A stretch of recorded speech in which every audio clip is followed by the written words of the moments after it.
kita. Huwag kang mainip. Sounds ng kabuhayan. Isa pa. Gonzales. San Pedro, nag-iba po yung pakiramdam ko. Nag-iba yung pakiramdam ko. Buhay na ako. Buhay, chicken, buhay na ako. Buhay na. Sabi ko, sumisige magsisip. Babagsak ako.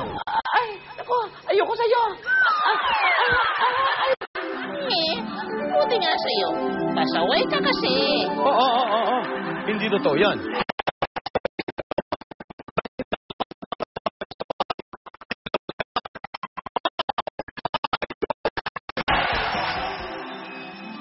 St. Pete, sige naman na.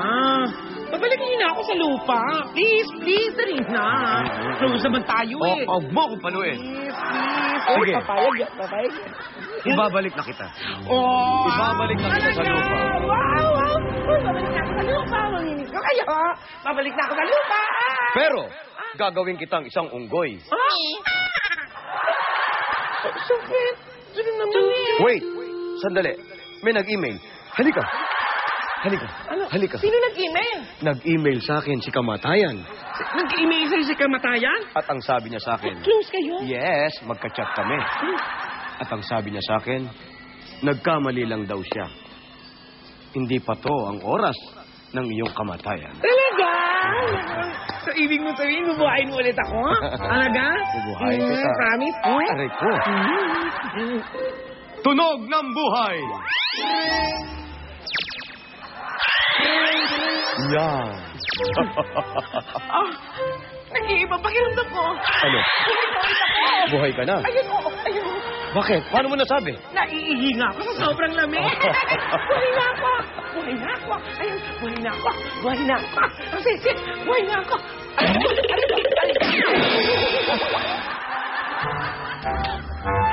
Ayan.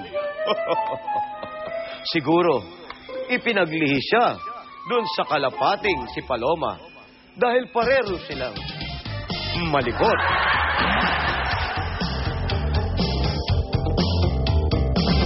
Kung kakulitan ang labanan, hindi ka uubra dito sa kalapating si Paloma, Lulu. Paano siya naging makulit? Dahil lang ba mahilig siyang manalamin? Hindi lang yun. Kinakausap niya ang sarili niya sa salamin. Para yun lang, San Pedro? Makulit na? Hindi mo pa kasi nakikita kung gaano kakulit yan si Paloma. Ikaw ba naman ang isama sa mga hayop tulad ng aso at pusa? Ha? Ibig mo sabihin nakatira ang mga hayop na yan sa iisang bahay? E di nagrambulan ang mga yan at siguradong kawawa yang si Paloma. Yun ang akala mo.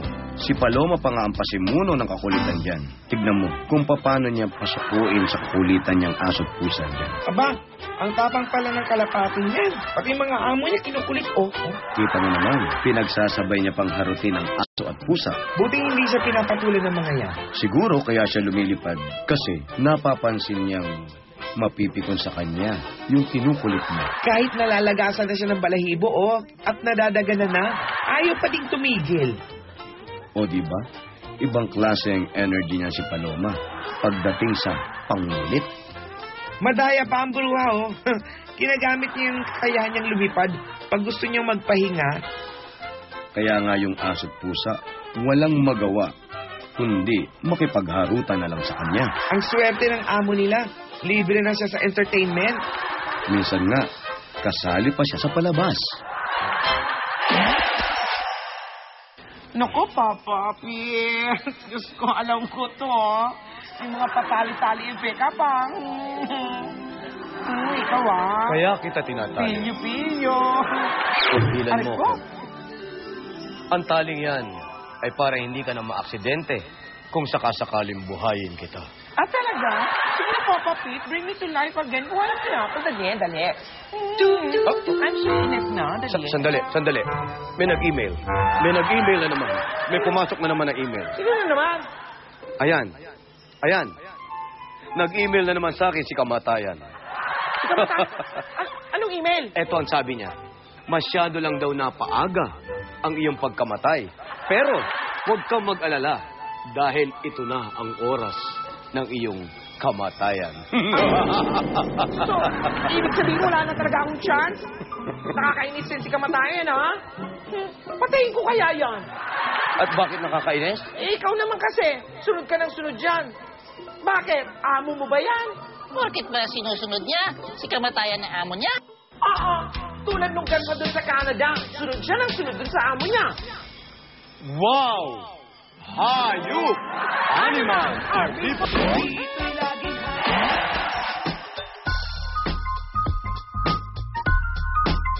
Yan ba yung gansang sunod ng sunod sa amo niya?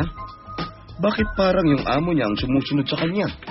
Sinisiguro lang niya na maayos ang alaga niya. Itlog pa lang kasi yung si Daisy, si Dan na ang nag-alaga sa kanya. Ang ibig mo sabihin, si Dan ang naglimlim kay Daisy nung itlog pa siya? Eh, San Pedro, hindi naman siguro. Pero sigurado ako na si Dan na ang kinikilalang magulang ni Daisy. Kaya siya ang sinusundan nito, kahit saan siya pumunta. Grabe talaga itong si Daisy. Kahit sa dagat, sinusundan niya ang amo niya. Hindi lang sa dagat, San Pedro, pati sa snow. Ganyan talaga katindi ang bonding nilang mag-amo. Susundan ni Daisy si Dan kahit pa ang bilis ay nasa 50 miles per hour. Nakikipagtitigan pa si Daisy sa amo niya habang sinusundan. Gusto kasi ni Daisy na magkalapit sila as much as possible ni Dan kahit na habang sumusunod siya kay Dan. Parang si Dan tuloy ang sumusunod kay Daisy. Kaya nga nung isang beses, hinabol siya ng pulis. Akala kasi, hinuhuli ni Dan ang gansang lumilipad. Nung biglang lumiko si Dan, sumunod din si Daisy sa kanya. Kaya naisip ng pulis na walang masamang binabalak si Dan sa gansa. Ano naman ang reaksyon ng pamilya ni Dan sa relasyon nila ni Daisy? Okay lang, kasi friendly din naman si Daisy kahit sa kanila. Masaya pa nga sila para kay Dan at Daisy. Wow! Hayop! San Pedro! Ha! Pag hindi mo ako binigyan ng kwarto dito sa langit, chuchugiin ko to si Chicken. Sige, para mas lalo kitang hindi bigyan ng room dito sa kalangitan. Amo, bigyan mo na. Baka tuluyan ako nito. Talaga, papatayin ko to. Okay lang. No problema, amigo. Kahit tuluyan mo yan, magaling na ata ang manok ni San Pedro at pabalik na siya rito. Hindi na kita kailangan. Ha? Ang sobra mo naman. Grabe ka naman, San Pedro. Kawawa naman si Chicken. Gusto mo chicken? Ako na lang amo mo, ha? Kanina lang gusto mo akong patayin. Ngayon, aampunin mo na ako. Ikaw naman, joke lang yun. Papatayin ba kita? Eh, syempre kasi ayoko mapunta doon sa impyerno. Mainit doon.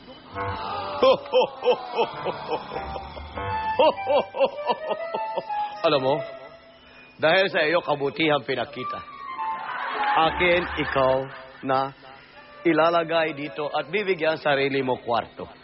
Dito ba sa langit? Mabuti ginawa mo. Wow! Naku, thank you. Ang galing. Ang grabe. Ang siya. Hoy! Ay! Hoy! Dito na ako maninirahan sa langit. Grabe ang saya ko. Kala ko din ako sa impyerno. Hoy! Nagmura ka. Ha? Narinig ko. Dahil yan, ibabalik kita sa impyerno. Wow! Hayop! Next week on Wow! Hayop!